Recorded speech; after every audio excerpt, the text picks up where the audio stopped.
Ya, ini aku mau mengungkapkan satu kebenaran, tapi mungkin banyak orang yang tidak menyadari ini. Dan aku pun pada awalnya tidak mengerti apa maksudnya. Oke, sejauh kita menggunakan media sosial, sadarlah bahwasanya kita tidak diuntungkan dengan menggunakan media sosial. Karena kita adalah produk dari media sosial tersebut. Dulu waktu pertama kali aku mendengar istilah itu, aku bingung kok produk, emangnya kita dijual? Nah, itu yang perlu kita ketahui. Kalian tahu, ketika kita kan berpikir ya, oh kita enak banget ya kita menggunakan YouTube, kita gratis, yang penting kita cuma modal kuota doang, kita bisa ngeliat konten siapapun yang ingin kita lihat, kita bisa melihat siapapun orang yang belum pernah kita lihat, baik itu fans kita.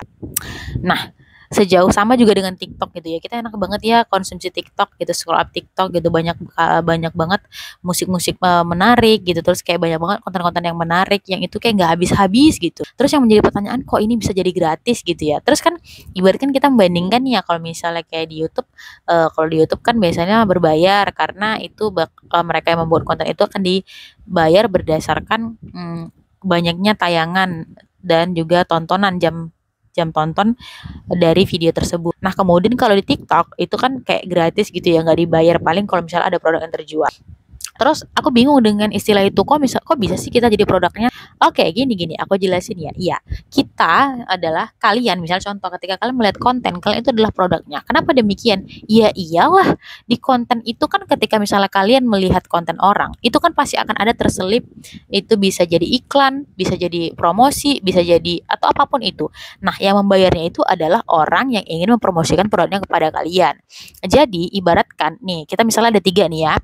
Pertama, misalnya kita ambil contohnya adalah YouTube. Katakanlah begitu, YouTube. YouTube, perusahaan YouTube ini mereka adalah pihak pertama. Oke, selanjutnya kalian adalah pihak kedua. Kalian adalah pihak kedua yang mengkonsumsi konten di YouTube. Setelah itu akan ada pihak ketiga, yaitu adalah orang-orang yang punya produk, orang-orang yang ingin menjual produknya, baik itu produk berjasa maupun digital, kepada kalian. Jadi, YouTube itu adalah pihak pertama yang akan menjual kalian konsumennya kepada pihak ketiga tadi, yaitu orang-orang yang ingin mengiklankan produk mereka, dan kalianlah yang akan menjadi produknya ibaratkan begini, produknya kalian adalah produk dari perusahaan YouTube gitu. Sampai sini paham? Kalian adalah produk dari perusahaan YouTube yang akan mereka jual kepada orang-orang yang ingin mengiklankan barangnya kepada kalian, kepada pihak ketiga tadi, contohnya misalnya orang yang terus terus di samping itu kalian juga adalah produk dari YouTube ketika untuk pihak ketiga ketika mereka ingin menjual data-data kalian. Sampai sini paham ya? Iya dong. Di sini YouTube itu punya banyak banget data kita, termasuk wajah kita. Kemudian ketika kita baru login ke YouTube, kita login menggunakan email gitu ya. Di situ udah banyak banget dari data diri kita. Terus kalian tahu apa lagi yang paling penting? Yang paling penting adalah pattern dari setiap orang. Karena setiap orang itu punya pola. Kalian tahu nggak sih istilah algoritma? Algoritma itu artinya pola loh. Kalian tahu di algoritma itu YouTube itu sangat mengetahui pola hidup dari orang-orang yang dari orang-orang yang menonton di platform mereka. Sebagai contoh begini, misalnya nih aku menonton YouTube gitu.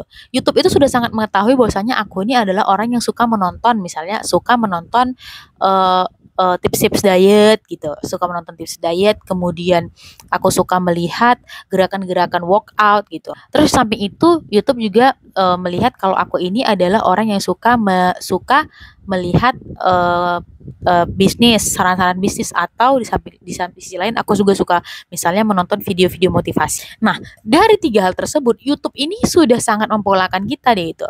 Dia tuh udah tahu banget kalau si A ini, misalnya si A ini adalah orang yang misalnya bisa uh, orang yang bisa dijual produk-produk yang berkaitan dengan tadi, misalnya dengan diet, kemudian misalnya jual jasa gym dan lain sebagainya. Jadi dari sini YouTube itu sudah sangat punya banget data kita, dan kita adalah produk yang akan dijual oleh platform YouTube kepada pihak ketiga. Sampai di sini paham ya guys? Jadi sebenarnya gini, semakin lama kalian menggunakan suatu platform, baik itu YouTube atau TikTok atau media sosial lainnya, sebenarnya kalian adalah produk dari platform tersebut.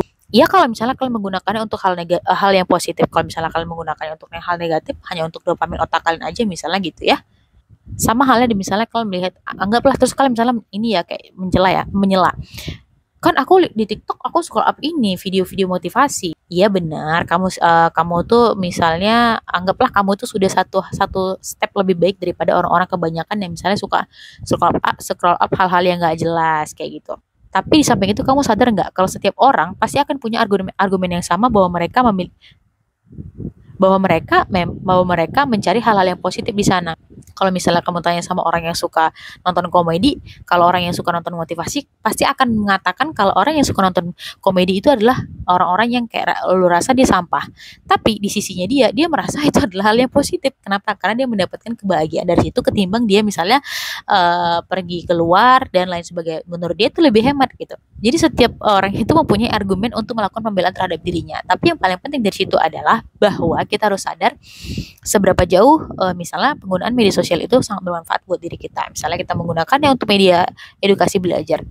Ketika kita misalnya menggunakannya dengan tepat, maka sebenarnya itu sangat bermanfaat sekali. Tapi ketika kita menggunakan tidak tepat, maka itu akan bisa menjadi bumerang buat diri kita sendiri. So teman-teman, pesannya adalah kalian harus pandai-pandailah menggunakan semua platform. Karena ya begini, ketika kita menggunakan platform itu bukan kita yang dimenangkan atau bukan kita yang diberikan banyak manfaat, tapi sebenarnya mereka yang terlebih dahulu. Karena kita menjual data kita.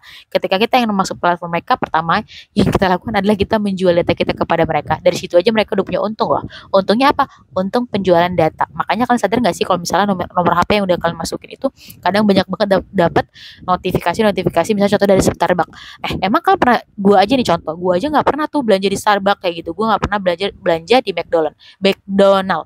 Tapi kenapa ya ketika misalnya gue melewati area yang berdekatan dengan itu, gue dapat notifikasi kalau ada promo di Starbucks. Lu kebayang nggak itu apa yang terjadi? Ya, itu adalah penjualan data yang mereka lakukan kepada pihak ketiga. Jadi emang kita adalah produknya. Jadi sesuai sini kalian sadar ya teman-teman.